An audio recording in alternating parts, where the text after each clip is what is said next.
ایک ایسی ذات ہے جو اسباب کی محتاج نہیں ہے. دعا وہیں مانگی جاتی ہے جہاں اسباب فیل ہو جاتے ہیں, اور ایسے ہی مانگنے کو دعا کہا جاتا ہے, اور یہ اللہ کے علاوہ کسی سے جائز نہیں. اسی لیے اللہ نے فرمایا ان الذین یستکبرون عن عبادتی سیدخلون جہنم داخرین, جو لوگ مجھ سے دعائیں نہیں مانگتے وہ جہنم میں داخل ہوں گے. میں جب یہ آیت پڑھتا تھا تو حیران ہوتا تھا, اے اللہ دعا مانگنا اتنا ضروری ہے, جو نہیں مانگے گا جہنم میں جائے گا. تو اس آیت کا مطلب سمجھ میں آیا, دعا نہ مانگنا اس کی علامت ہے کہ آپ اپنے آپ کو اللہ کا محتاج نہیں سمجھتے. جب آپ کو پتہ ہے کہ ایک بہت پاورفل ذات موجود ہے جو آپ کے سارے کام کر سکتی ہے, پھر بھی آپ اس سے ریکویسٹ نہیں کر رہے, اس کا مطلب آپ اس کو مانتے ہی نہیں ہو. تو یہ نہ ماننا تکبر ہے جو صرف اللہ کی چادر ہے.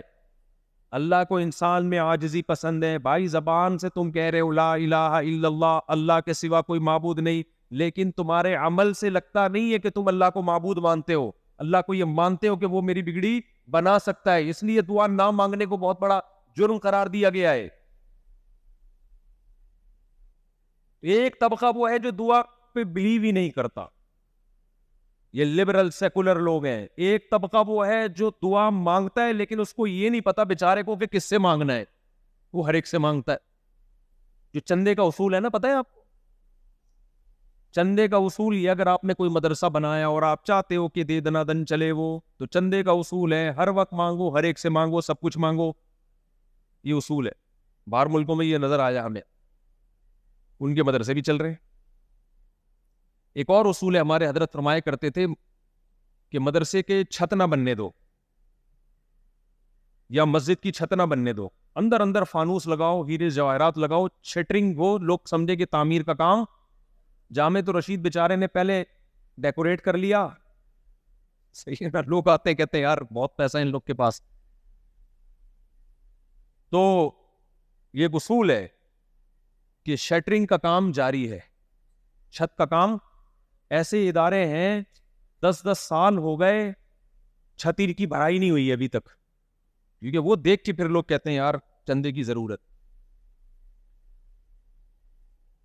تو مشرک کیا کہتا ہے, ہر ایک سے مانگو, ہر وقت مانگو, سب کچھ مانگو. وہ ایک ہندو مسلمان ہوا, اس سے کسی مولانا صاحب نے پوچھا تو کیوں مسلمان ہوا, اسلام میں کس چیز نے تجھے اپنی طرف اٹریکٹ کیا؟ اس نے کہا کہ میں یہ کہتا تھا جب ہمارے سینکڑوں بھگوان ہیں تو اللہ رسول 2 بھگوان معاذ اللہ اور صحیح. ارے بھائی ہم اللہ رسول کو معاذ اللہ نقل کفر یہ حیثیت تھوڑی دیتے ہیں. اس نے کہا جب 2 اور ایڈ کر دیتا ہوں میں اس میں.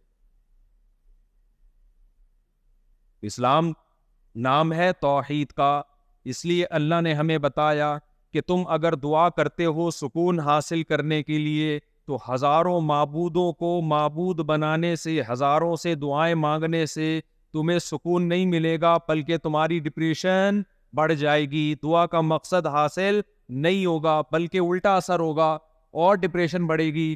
اس لیے اللہ نے فرمایا ضرب اللہ مثلا رجلا فیہ شرکاء متشاکسون ورجلا سلما لرجل, بتاؤ جس کے ہزاروں معبود ہو, کبھی مزار پہ جا کے سجدہ کر رہا ہو, کبھی بت کے سامنے سجدہ کر رہا ہو, کبھی کسی پیر کے سامنے سجدہ کر رہا ہو, جس کے ہزاروں معبود ہو وہ سکون میں ہوگا یا جس کا صرف ایک مولا ہو, ایک معبود ہو؟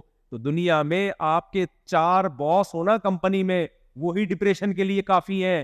ایک ساس ہوتی ہے, بہویں بہت ساری ہوتی ہے, ساس ہمیشہ کتنی ہوتی ہے؟ ایک. باس ہمیشہ کتنے ہوتے ہیں؟ بولو.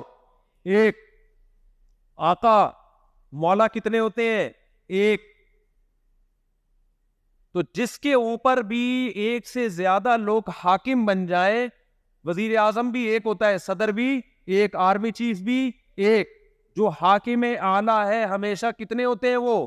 ایک. ایک سے زیادہ ہوں گے آپ کی ٹینشن کم ہونے کے بجائے بڑھے گی. تو معبود بھی کتنے ہوتے ہیں میرے بھائی؟ ایک. ہمیں پتا ہے جو مانگنا ہے اللہ سے, جب مانگنا ہے اللہ سے, سب کچھ کس سے مانگنا ہے؟ اللہ سے, اللہ کے سوا کسی سے نہیں. اس میں سکون ہے, اس میں اطمینان ہے. اور اگر اللہ کے ساتھ آپ نے اور معبود ایڈ کرنا شروع کر دیے تو دعا کا مقصد حاصل نہیں ہوگا, بلکہ یہ دعا آپ کی اسٹریس اور ڈپریشن کو بڑھانے کا ذریعہ بن جائے گی. پورا ہو چکا ہے. اس موضوع پر پھر موقع ملا مزید بات کروں گا. یہ دعا بہت اہم چیپٹر ہے. اسلام کا ہم پر احسان ہے کہ کس سے مانگنا ہے یہ بھی بتا دیا, اور مانگنے کی فضیلت کیا ہے یہ بھی بتا دیا, نہ مانگنے کی وعید کیا ہے یہ بھی بتا دیا, کیا مانگنا ہے یہ بھی بتا دیا, اور مانگنے کا طریقہ کیا ہونا چاہیے یہ بھی ہمیں بتا دیا, کن الفاظ سے مانگنا ہے یہ بھی بتا دیا, مانگتے ہوئے کیفیت کیا ہونی چاہیے یہ بھی بتا دیا. اس سے زیادہ کامل اور جامع مذہب کوئی دنیا میں ہو سکتا ہے میرے بھائی؟ تبھی تو ہم کہتے ہیں اسلام کو دوسرے مذاہب سے آپ کمپیئر کرو گے تو آپ کے پاس پریکٹیکل لائف میں چلنے کے لیے اسلام کے علاوہ کوئی آپشن بچے گا ہی نہیں. گائیڈنس ہے ہی اسلام کے پاس. تو اللہ سے دعا ہے کہ اللہ ہمیں دعائیں مانگنے والا بنا دے اور دعاؤں میں دل لگانے والا بنا دے.